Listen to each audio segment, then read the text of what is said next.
उत्पत्ति का ग्रंथ 27वां अध्याय। इसमें 46 वचन लिखे हैं। ये अध्याय में इसहाक उसके बुढ़ापे में उसका ज्येष्ठ पुत्र एसाव को आशीष देना चाहा। उसको बुलाकर उसे आशीष देने के लिए स्वादिष्ट भोजन उसके लिए तैयार करके ले आने को कहा। इस बात को घर में रिबका ने सुन ली। उसने अपने छोटे पुत्र याकूब से कहा, तेरा पिता तेरे भाई को आशीष देना चाहता है, उसके लिए स्वादिष्ट भोजन तैयार करके ले आने को कहा है। तेरा पिता उसे आशीष ना देते हुए तुझे आशीष दे, इसके लिए तो बकरियों के पास जाकर बकरियों के 2 अच्छे बच्चे लाने से मैं तुझे स्वादिष्ट के भोजन पिता के रुचि के अनुसार स्वादिष्ट भोजन बना कर दूँगी। तू उसको अपने पिता के पास ले जाना और आशीष को लेना। याकूब ने अपनी माता की बात को नहीं माना। मेरा भाई तो रोम और पुरुष है और मैं रोमहीन पुरुष हूँ। कदाचित मेरा पिता मुझे टटोलने लगे तो मैं उसकी दृष्टि में टग ठहराऊँगा और आशीष के बदले शाप ही मिलेगा, इसलिए मैं नहीं जाऊँगा कहा। तब उसकी माता रिबका बकरियों के बच्चों की कालों में से उसे लपेट दिया, उसको भेजी। याकूब पिता के पास आया, उसने उसे मांगा हुआ मांस का भोजन खाया। इसहाक ने पूछा, हे मेरे पुत्र, तू कौन है? तब उसने कहा, मैं तेरा जेठा पुत्र हूँ। क्या कारण है कि वह मांस तुझे इतनी जल्दी मिल गया कहने पर तेरा परमेश्वर ही मुझे दिलाया कहा। एक और झूठ बोला, पास आ कहा, टटोल कर देखा। इसहाक ने हाथ में रोआर देखा, वो भ्रम में आ गया, धोखा खा गया, सब आशीषों को उसे दे दिया। उसे लेकर याकूब वहाँ से चला गया। उसके जाने के तुरंत बाद एसाव उसके पास आया, पिता उठ और भोजन खा और मुझे आशीष दे कहा। इसहाक डर गया, मैं अभी भोजन किया हूँ, तुझसे पहले मेरे लिए आहार को लाया और आशीष को चुरा कर ले गया। ये बात उसको बता दिया। यह सुनकर एसाव बिलक बिलक कर रोने लगा। एक भी आशीष नहीं है क्या? पूछने पर आशीष के बदले में उसको लाभ रहित बातें बताया। वो कितना रोया, फिर भी उसे आशीष नहीं मिला। एसाव ने उसका भाई उसे दूसरी बार धोखा दिया, ये सोचकर उसे मारने का इंतजार कर रहा है। रिबका इसहाक से कह रही, हित्ती के पुत्रियों के कारण वह दुखी है, इसलिए उसका शत्रु याकूब हारान में लाबान के घर जाकर वहाँ से पत्नी को ले आए, ऐसा आदेश दीजिए। ऐसे इसहाक को बताए। इस तरह से 27वां अध्याय में ये इतिहास दिखाई देता है। अब हम पहले वचन से ध्यान करेंगे। ये बहुत ही अच्छे संदेश को देने वाला अध्याय है। देखिए पहला वचन, जब इसहाक बूढ़ा हो गया और उसकी आंखें ऐसी धुंधली पड़ गई कि उसको सूझता ना था, तब उसने अपने जेठे पुत्र एसाव को बुलाकर कहा, हे मेरे पुत्र। उसने कहा, क्या आज्ञा? उसने कहा, मैं तो बूढ़ा हो गया हूँ और नहीं जानता कि मेरी मृत्यु का दिन कब होगा, इसलिए अब तो अपना तरकश और धनुष आदि हथियार को लेकर मैदान में जा और मेरे लिए आहार कर ले आ, तब मेरी रुचि के अनुसार स्वादिष्ट भोजन बनाकर मेरे पास ले आना कि मैं उसे खाकर मरने से पहले तुझे जी भर के आशीर्वाद दूँ। तब एसाव आहार करने को मैदान में गया। जब इसहाक एसाव से ये बात कह रहा था, तब रिबका सुन रही थी। मैं 5 वचनों को पढ़ा हूँ। ये 5 वचनों में रहने वाले भाव को थोड़ा मैं समझाऊंगा। इसहाक बूढ़ा हो गया। इसहाक 180 वर्ष जीवित रहा। वह 40 वर्ष में विवाह किया। विवाह होने के 20 वर्ष के बाद संतान हुए, मतलब 60 वर्ष की आयु में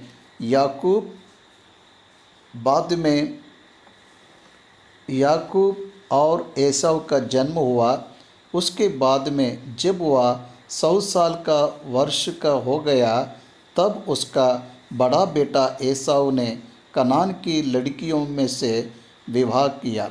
इसहाक की आयु जब 100 वर्ष था, तब उसका बड़ा बेटा एसाव हित्ती के 2 लड़कियों से विवाह किया।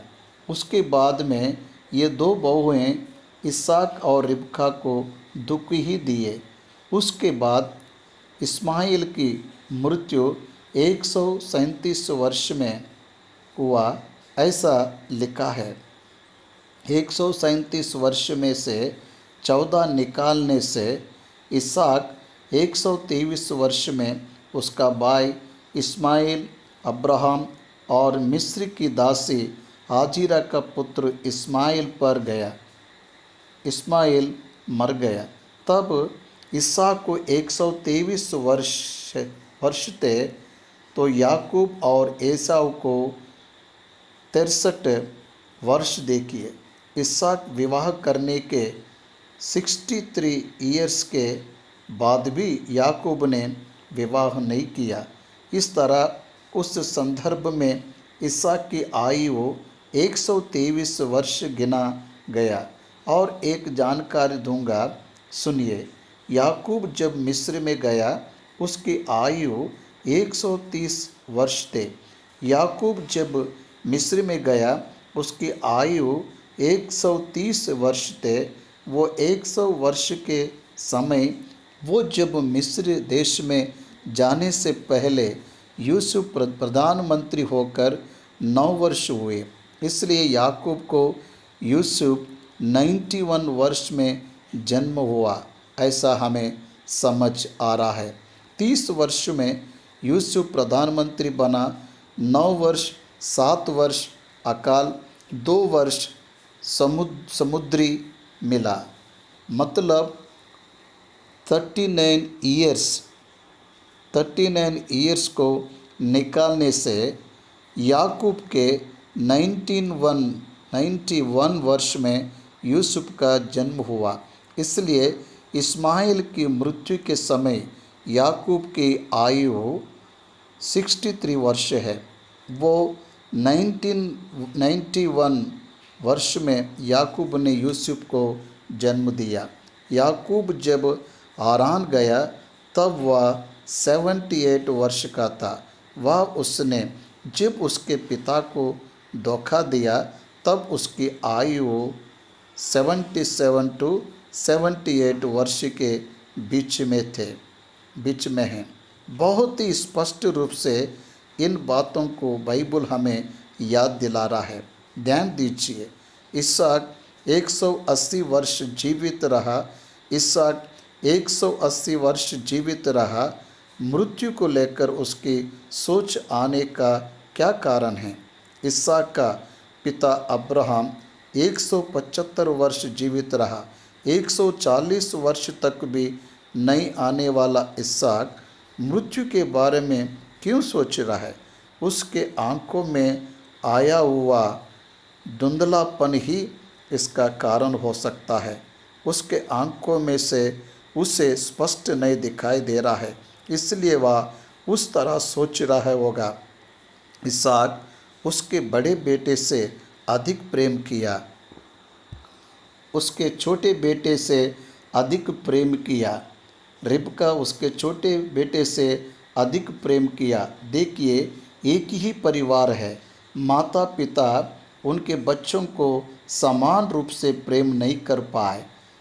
इसमें एक छोटा सा तरीका है, याद रखिए, एसाव ज्येष्ठ है।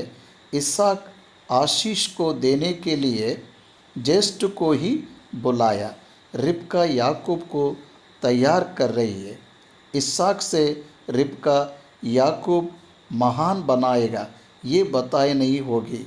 परमेश्वर ने जो बात उससे कही उसे नहीं बताई होगी, और याकूब एसाव की ज्येष्ठता को छल से लिया, यह बात इसहाक को पता नहीं होगा। वह अपने धर्म के अनुसार ज्येष्ठता का हक है, ये भावना से ज्येष्ठ है, इसलिए आशीष देने के लिए ज्येष्ठ को बुलाया। लेकिन तभी ही उसको जन्म से मिला हुआ ज्येष्ठ अधिकार को याकूब को बाकले सब्जी के लिए बेच दिया। यीशु मसीह की वंशावली को जब आप देखते हो तो दाऊद से दिखाई देता है। दाऊद याकूब के पुत्र यहूदा से आया हुआ दिखाई देता है। मतलब वंशावली में याकूब का नाम आया, ज्येष्ठता के कारण याकूब का नाम आया। ज्येष्ठता को उसने चुरा के ले लिया है, लेकिन एसाव ने ज्येष्ठता को खाने और पाने के लिए तिरस्कार किया। तिरस्कार करने के कारण वह ज्येष्ठता के अधिकार को खो दिया। इब्रानियों की पत्री 12वां अध्याय 16-17 वचन में इसहाक के बारे में व्यभिचारी, अधर्मी, आंसू बहाकर खोजने पर भी मन फिराव का अवसर नहीं मिला, ऐसे पौलुस कह रहा है। इसहाक बूढ़ा हो गया, आंखें धुंधली हो गई, इसलिए एसाव को आशीष देना चाहा। एसाव से अधिक प्रेम किया, क्योंकि एसाव उसे स्वादिष्ट भोजन देता था, समय समय पर भोजन बनाकर ले आता था, उसके कारण उससे प्रेम किया।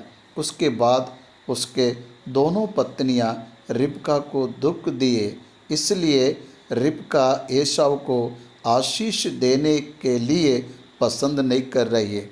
वह अगर आशीष को पाकर ज्येष्ठ होकर परिवार का बड़ा होगा तो उसका बुढ़ापा दुर्बल हो जाएगा।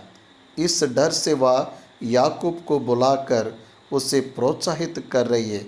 वह याकूब से प्रेम की ज़्यादा छोटे बेटे से प्रेम की, इसलिए छोटे बेटे के द्वारा उसके पति को धोखा देने के लिए तैयार हो रही।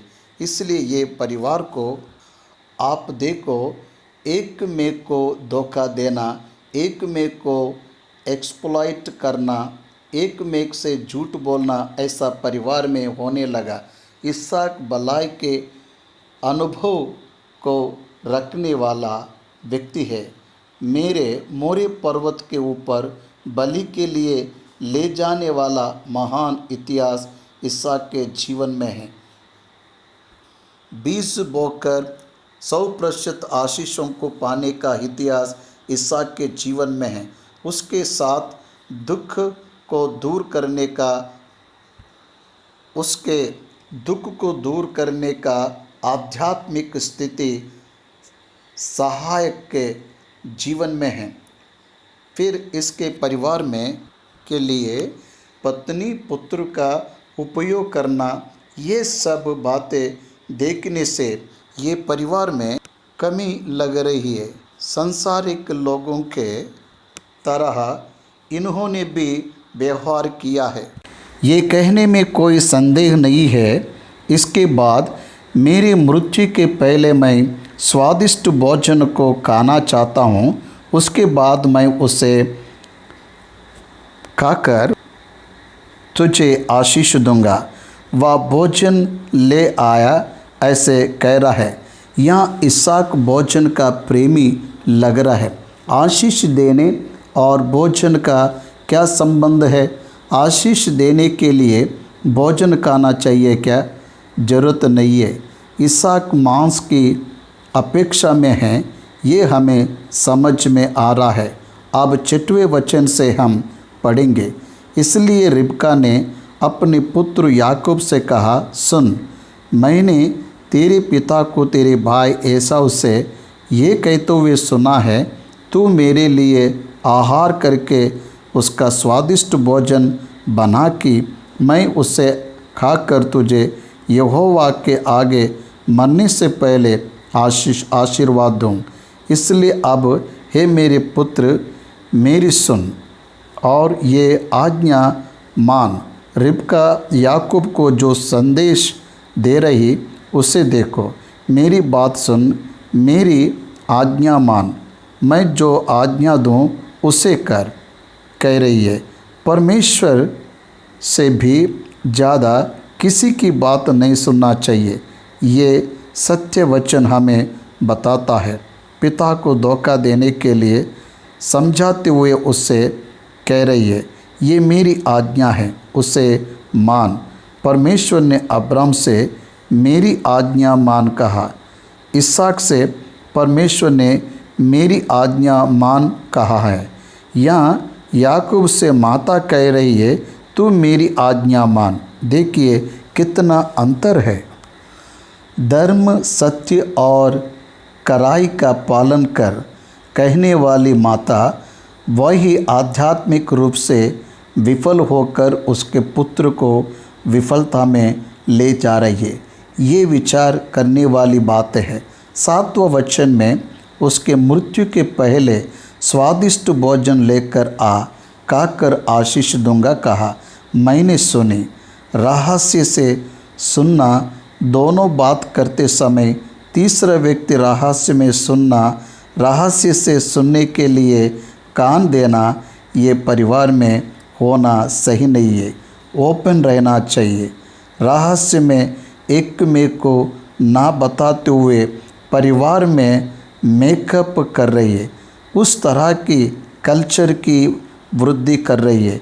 ये सही बात नहीं है।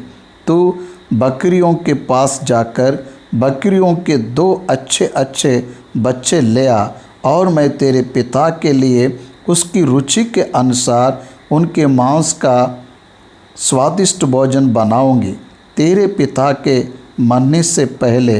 देखिए यह वह भी यही बात कह रही है। तब तो आपको अपने पिता के पास ले जाना कि वह उसे खाकर मरने से पहले तुझे आशीष दे। रिबका और इसहाक दोनों भी इसहाक के मृत्यु पर एक कॉन्फिडेंस को रखे।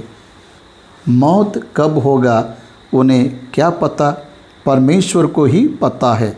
मनुष्य की मृत्यु कब होगी ये परमेश्वर के अलावा कोई नहीं जानता। वो व्यक्ति को नहीं पता, उसकी पत्नी को नहीं पता, अगर वह महिला है तो पति को नहीं पता, बच्चों को भी नहीं पता। फिर क्यों वह तेरे पिता के मृत्यु से पहले ये काम कर बोलते हुए जल्दीबाज कर रही है।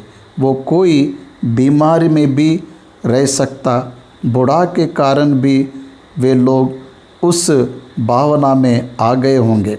याकूब ने अपनी माता रिबका से कहा, सुन, मेरा भाई एसाव तो रोमवार पुरुष है और मैं रोमहीन पुरुष हूँ। कदाचित मेरा पिता मुझे टटोलने लगे तो मैं उसके दृष्टि में टग ठहराऊँगा और आशीष के बदले शाप ही कमाऊँगा।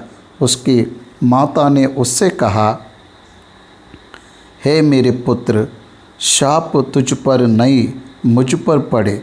तू केवल मेरी सुन और जाकर वे बच्चे मेरे पास ले आ। रिबका एसाव की पत्नियों के द्वारा कितनी वेदना को पाई होगी, लेकिन याकूब से कह रही, अगर तेरा पिता श्राप देगा तो बेटा वह मुझ पर पड़ेगा। तेरे ऊपर ना आते हुए मेरे ऊपर आना चाहिए। ऐसा कहते हुए उसे तैयार कर रही है। ध्यान दीजिए, परिवार में शांति नहीं रहने से, परिवार में एक में को प्रति द्वेष, परिवार में एक में के प्रति भेदभाव को रखने से ऐसी परिस्थिति ही परिवार में देखने को मिलेगा। इस पर उसके बेटे से कही बात सुनिए, फिर भी बेटा वह श्राप मुझ पर ही पड़े, तुझ तो जाना ही है, ऐसा बताइए। 14वां वचन। तब याकूब जाकर उनको अपनी माता के पास ले आया और माता ने उसके पिता की रुचि के अनुसार स्वादिष्ट भोजन बना दिया।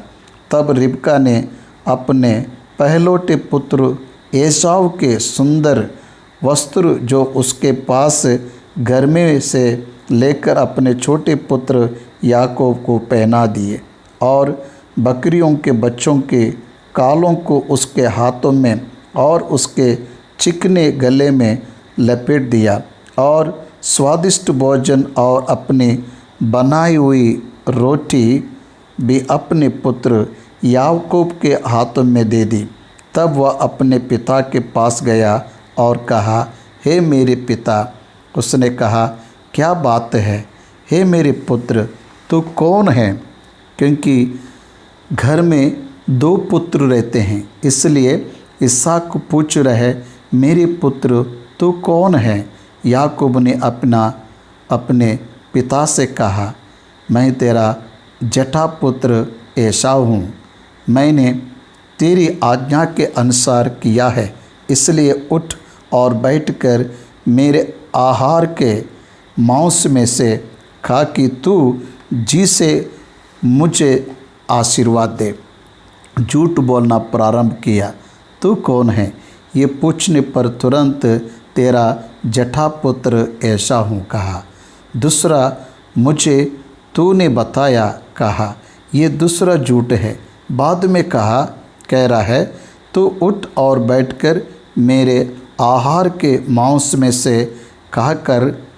ध्यान दीजिए, झूठ पे झूठ डबल लय बोल रहे हैं। इसहाक को संदेह हुआ,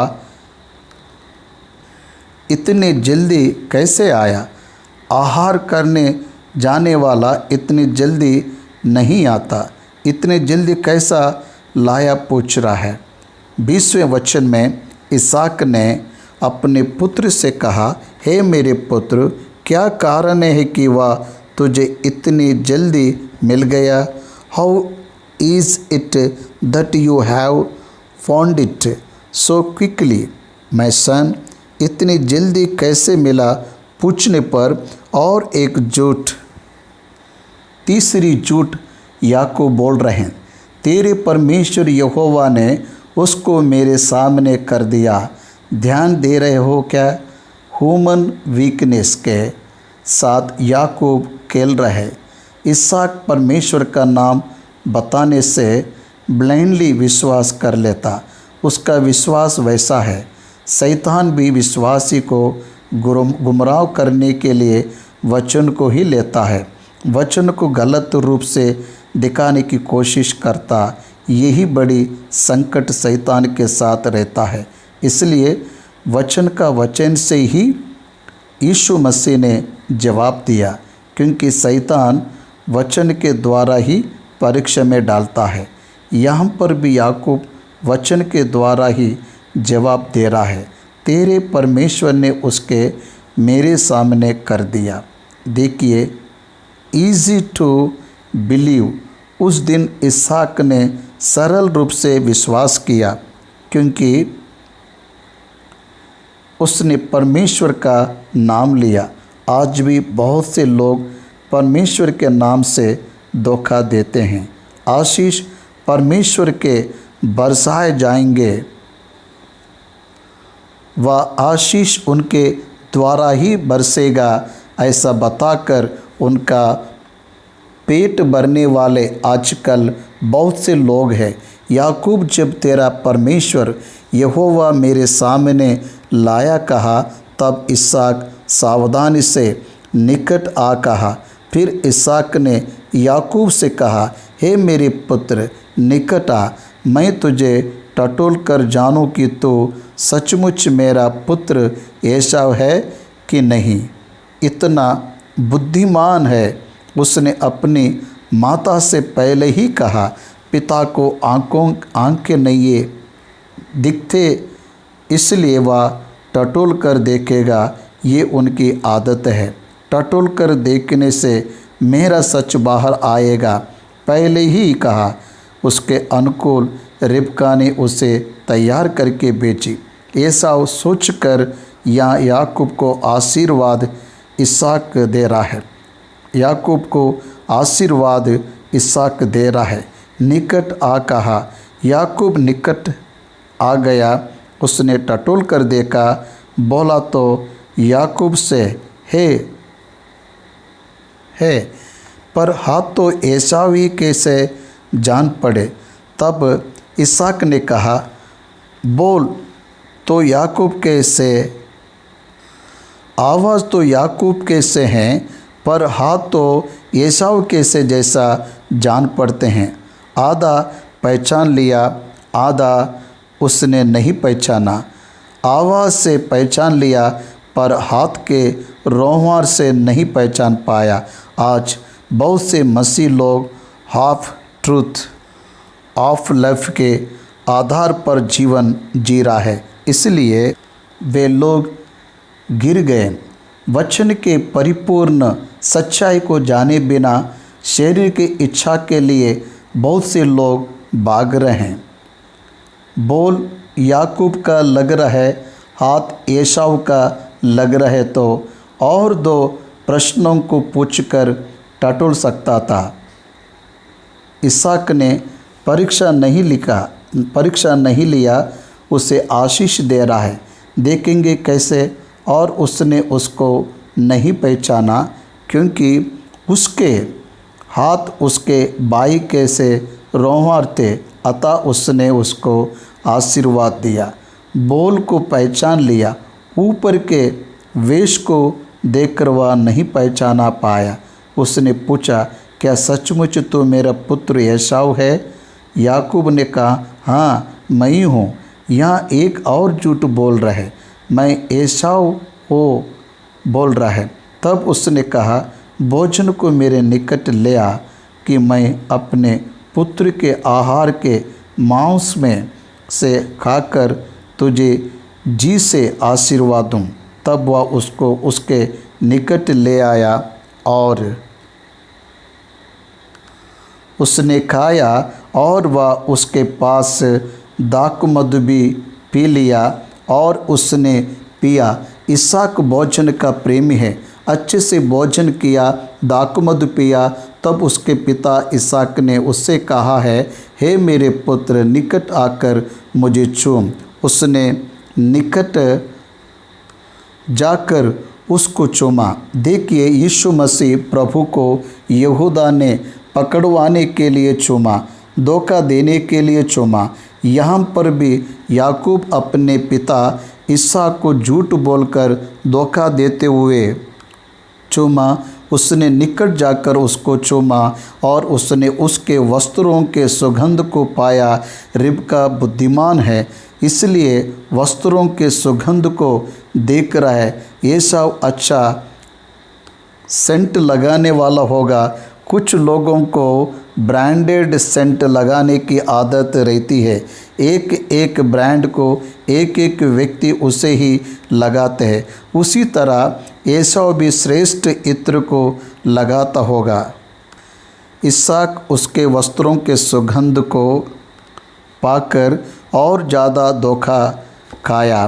रिबका ने याकूब को एसाव के वस्त्र पहनाई, इसलिए ये तुरंत धोखा खाया और आशीष दे रहा, क्या आशीष दे रहा है। देखिए, देख मेरे पुत्र की सुगंध जो ऐसे खेत की सी है जिस पर यहोवा ने आशीष दी हो। परमेश्वर तुझे आकाश से ओस और भूमि की उत्तम से उत्तम उपज और बहुत सा अनाज और नया दाखमधु दे।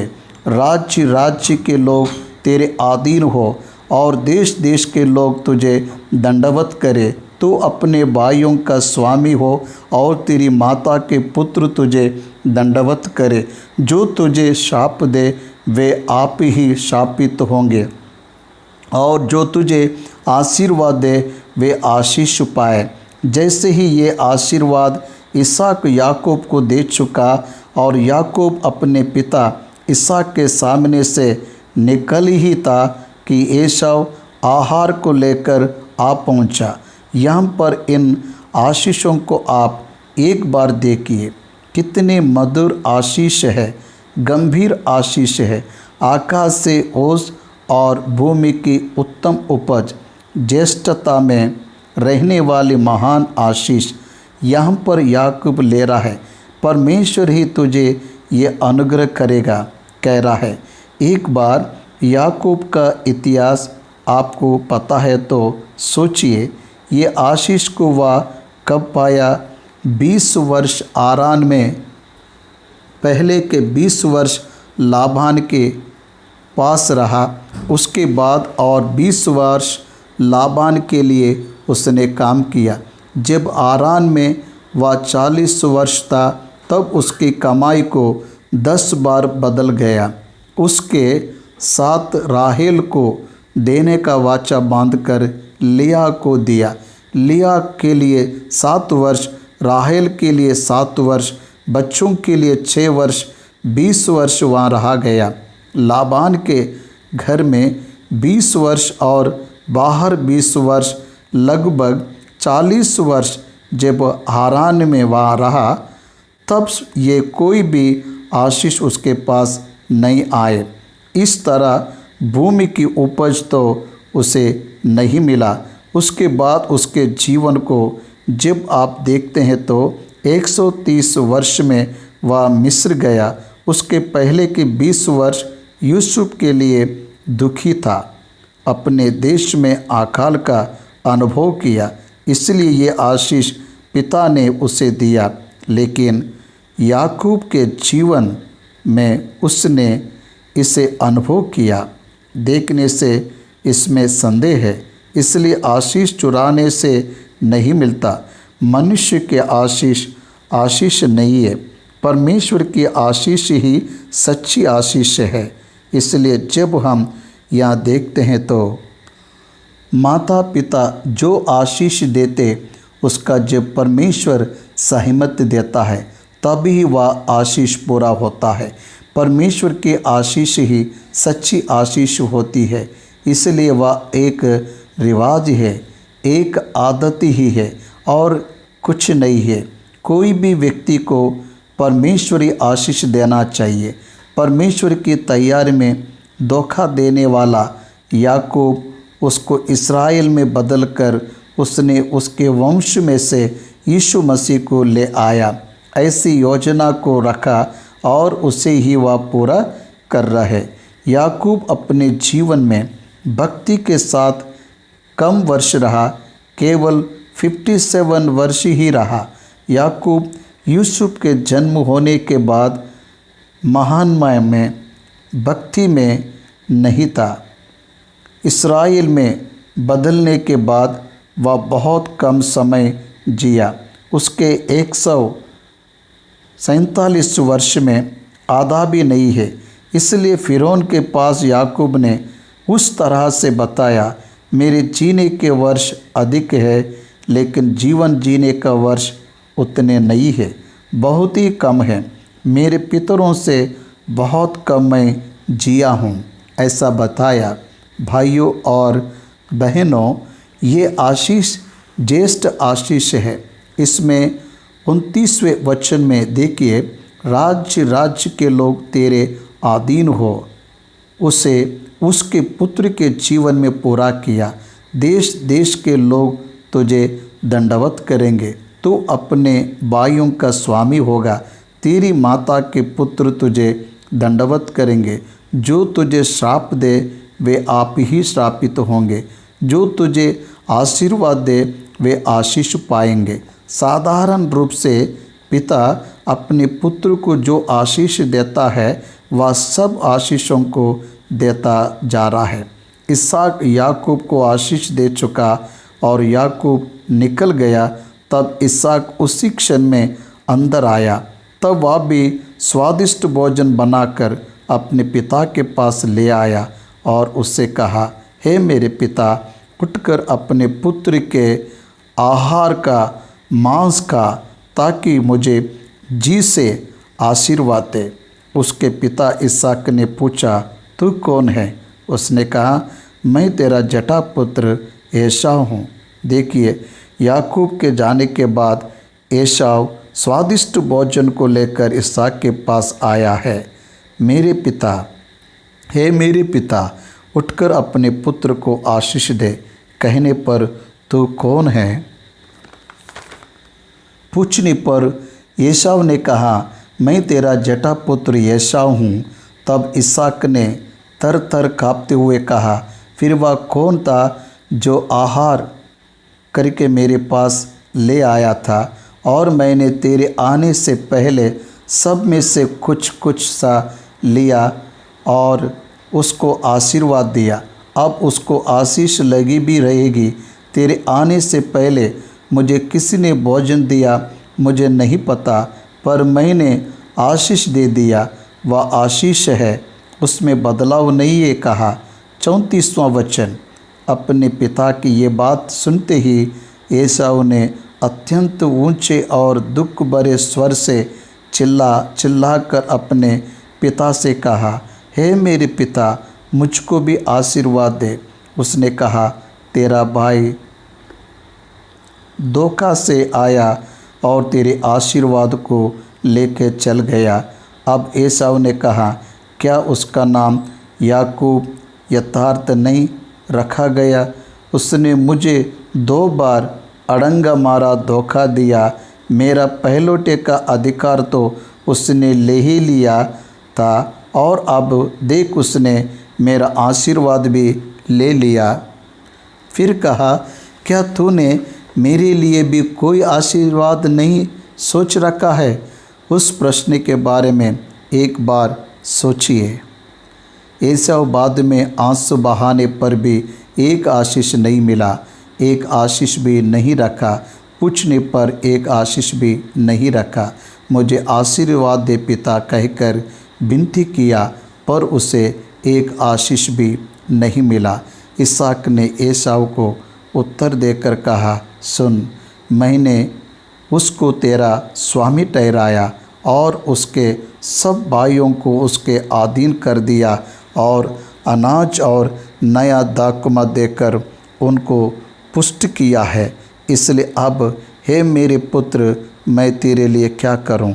एसाव ने पिता से कहा, हे मेरे पिता, क्या तेरे मन में एक ही आशीर्वाद है? हे मेरे पिता, मुझको भी आशीर्वाद दे। ये कहकर एसाव फूट फूट के रोया।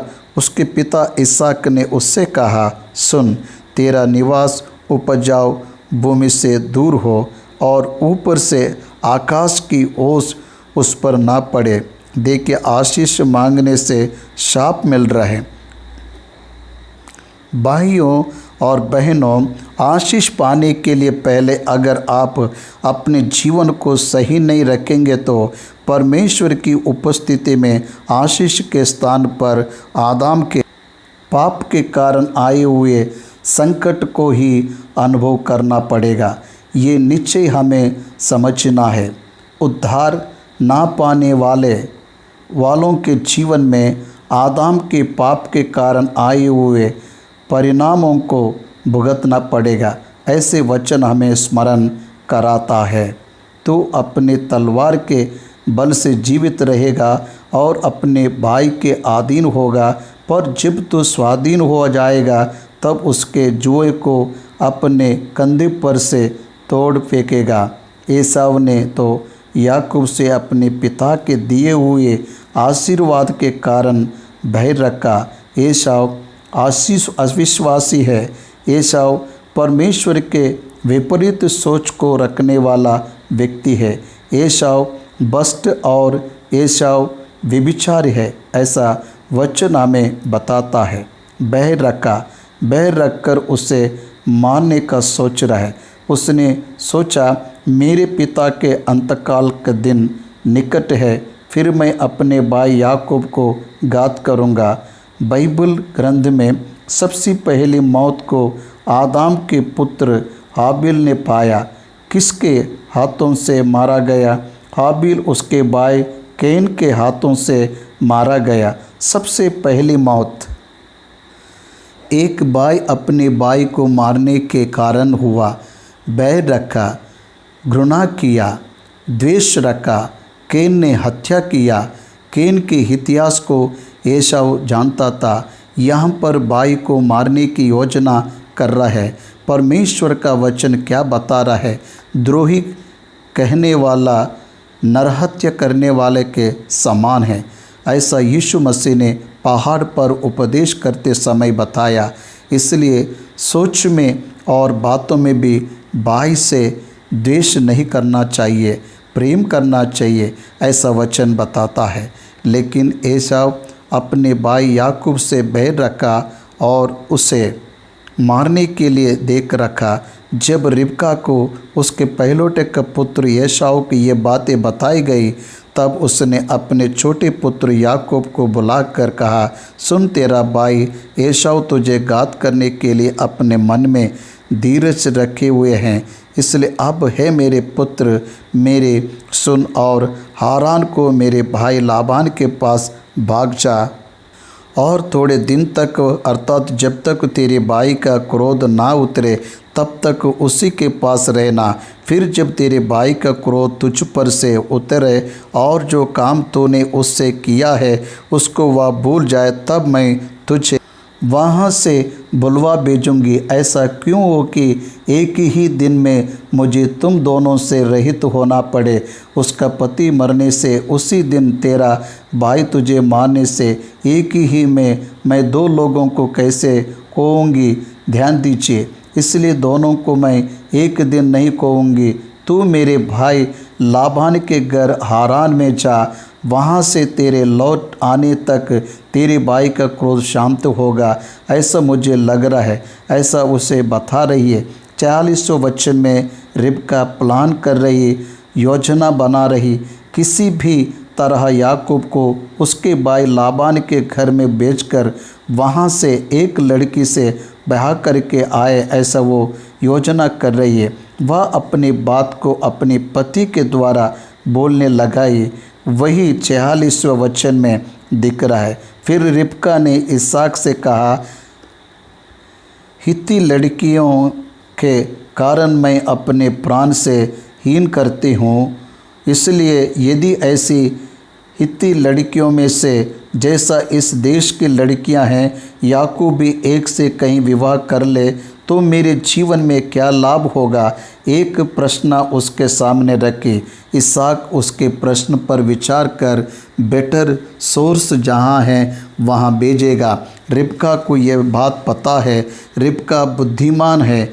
उसके भाई की लड़कियों से विवाह करने वाली बात वह स्वयं ना बताते हुए उसका पति उसे समझे, इस तरह रिबका बात कर रही है।